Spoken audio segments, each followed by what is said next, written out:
महाकुंभ मेले में एक बार एक राजा अपने पूरे वैभव और सेना के साथ स्नान करने पहुंचा। उसके पीछे पीछे सैकड़ों सेवक, सैनिक और दरबारी थे।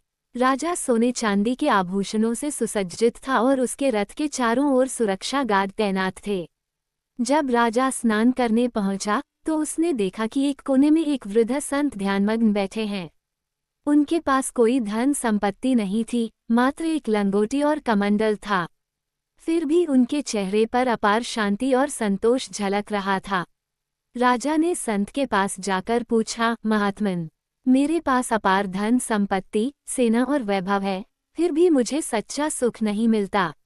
आप केवल एक लंगोटी में भी इतने आनंदित और शांत कैसे हैं?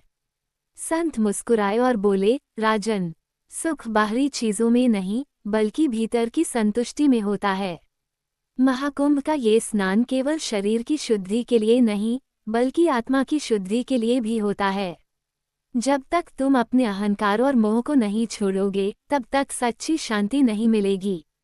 राजा को अपनी भूल का एहसास हुआ। उसने अपने धन और ऐश्वर्य के अहंकार को त्यागकर सेवा और भक्ति का मार्ग अपनाया। शिक्षा: सच्चा सुख बाहरी वैभव में नहीं, बल्कि आंतरिक शांति और संतोष में होता है। अहंकार छोड़कर सादगी और भक्ति का मार्ग अपनाने से ही आत्मिक शांति प्राप्त होती है।